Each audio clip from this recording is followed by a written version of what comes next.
انسانوں کو قابو میں رکھنا جانوروں کو قابو میں رکھنے سے کہیں زیادہ مشکل ہے۔ جس طرح نگاہ کی ایک حد ہے جسے آگے وہ کام نہیں کر سکتی، بالکل اسی طرح عقل کی بھی ایک حد ہوتی ہے جس سے آگے وہ بیکار ہے۔ شرک کے علاوہ ہر گناہ کی مغفرت ہے، لیکن شرک کی کوئی مغفرت نہیں ہے۔ ہر لمحہ موت کی گرفت کا دھیان رکھنا چاہیے، کہیں ایسا نہ ہو کہ عین غفلت میں روح قبض ہو جائے اور دنیا سے خالی ہاتھ واپس لوٹنا پڑے۔ جس خدا نے آج تک روزی دی ہے وہی خدا کل نئی روزی دینے والا ہے۔ مومن کو مبارک اوقات اور مبارک مقامات میں اللہ کی جانب رجوع کرنا چاہیے۔ دنیا ایک امتحان ہے، عقل مند آدمی وہ ہے جو اس امتحان گاہ میں محنت کر کے کامیابی حاصل کرے۔ محتاج انسانوں کے سامنے ہاتھ پھیلانا اللہ تعالیٰ کو حاجت روا اور مشکل کشا ماننے کے منافی ہے۔ جو صوفی جاہل اور بے وقوف ہو وہ خلافت کی ذمہ داری امانت داری سے انجام نہیں دے سکتا۔ آج کی روزی میسر ہو تو پھر کل کی فکر کرنا عیب کی بات ہے۔ محتاج آدمی ہمیشہ دوسروں کی ضرورت پر اپنی ضرورت کو مقدم رکھتا ہے۔ سخاوت وہ وصف ہے جس سے آدمی اللہ کے قریب ہو جاتا ہے۔ جس کام میں شرمندگی اٹھانی پڑے اس کام سے پرہیز کرنے کی کوشش کرو۔ ہر اچھا کام پہلے ناممکن ہوتا ہے، لیکن دعا اور ہمت سے وہ کام ممکن ہو جاتا ہے۔ خوش اخلاقی ایک ایسا پھول ہے جو کبھی نہیں مرجھاتا۔ غصے میں کبھی بھی فیصلہ مت کرو اور خوشی میں کبھی بھی وعدہ مت کرو۔ اگر تم اپنے نفس کو حق میں مشغول نہ کرو گے تو تمہارا نفس تمہیں باطل میں مشغول کر دے گا۔ جو آدمی تمہارے ایسے اوصاف بیان کرے جو تمہارے اندر نہ ہو تو وہ تمہارے ایسے عیوب بھی بیان کرے گا جو تمہارے اندر نہیں ہوں گے۔ میں نے کسی شخص کی عزت اگر اس کی حیثیت سے زیادہ کی تو اتنی ہی میری عزت اس کی نظر میں کم ہو گئی۔ جد و جہد سے ہر مشکل آسان ہو جاتی ہے اور محنت اور مشقت سے ہر دروازہ کھل جاتا ہے۔ سب سے زیادہ جاہل وہ ہے جو گناہ سے باخبر رہتے ہوئے بھی گناہ کا مرتکب ہو جاتا ہے۔ رضامندی کی آنکھ ہو تو اس کو کوئی عیب نظر نہیں آتا، اور جب ناراض ہو جائے تو صرف برائیاں ہی برائیاں نظر آتی ہیں۔ جب کامیابی قریب آتی ہے تو انسان میں دو چیزیں ظاہر ہونا شروع ہو جاتی ہیں۔ ایک وہ باعمل بننا شروع ہو جاتا ہے اور دوسرا اس کا تقویٰ آنا شروع ہو جاتا ہے۔ تین چیزوں کی عزت افزائی انسان کو ذلیل اور رسوا کر دیتی ہے: عورت، خادم اور گھوڑا۔ مخلوق میں سب سے زیادہ ہمدردی کے قابل وہ ہے جو تنگ حالی کے باوجود ہمت سے زندگی بسر کرتا ہے۔ ایمان تین چیزوں سے مکمل ہوتا ہے: بھلے کام کرنے اور ان کا حکم دینے سے، برے کاموں سے پرہیز کرنے اور دوسروں کو ان سے باز رکھنے کی کوشش کرنے سے، حدود الہی کی نگہداشت کرنے سے۔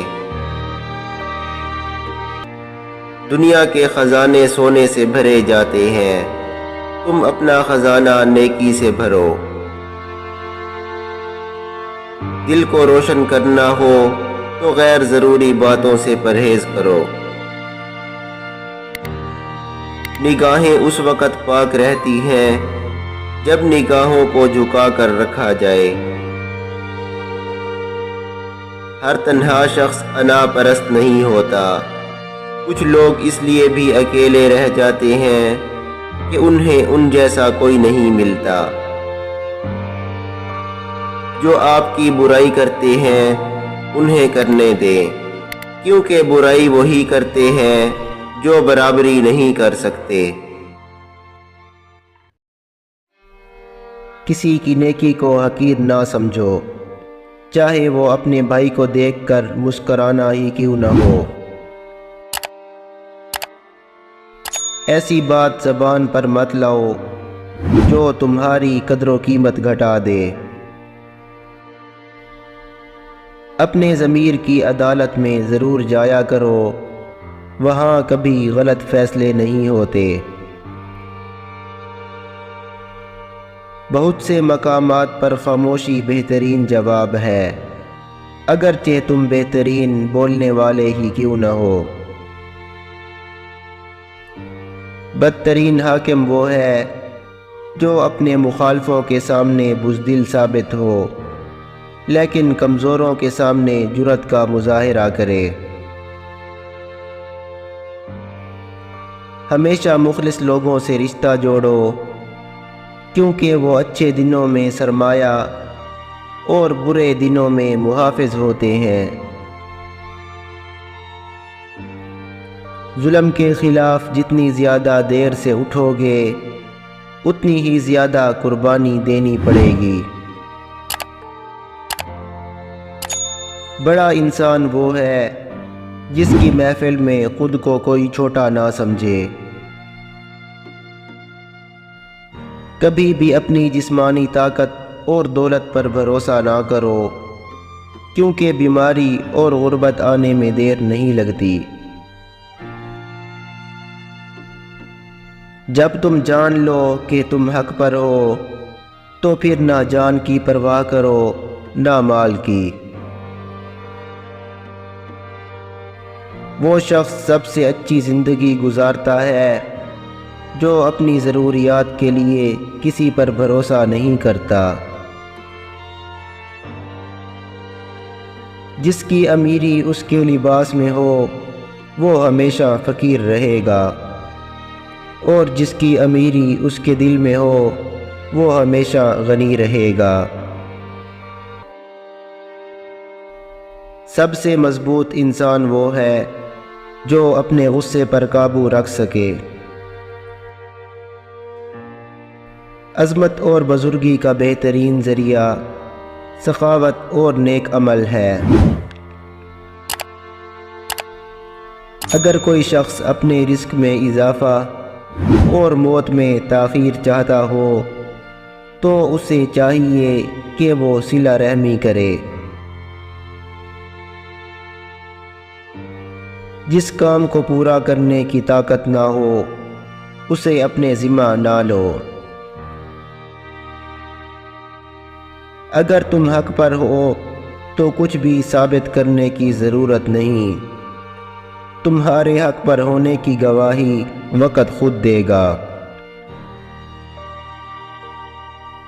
اس خدا پر بھروسہ رکھو جو نافرمانی کرنے کے باوجود بھی تمہارا رزق بند نہیں کرتا۔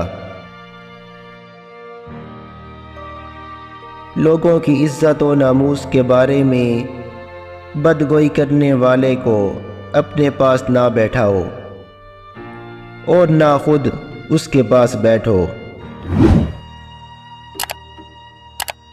وہ قوم کبھی فلاح حاصل نہیں کر سکتی جس نے خدا کو ناراض کر کے مخلوق کی مرضی اختیار کر لی ہو۔ جس نے اللہ کو ناراض کر کے لوگوں کی خوشنودی طلب کی تو پھر خدا اس سے اپنی نظریں پھیر کر لوگوں کے سپرد کر دیتا ہے۔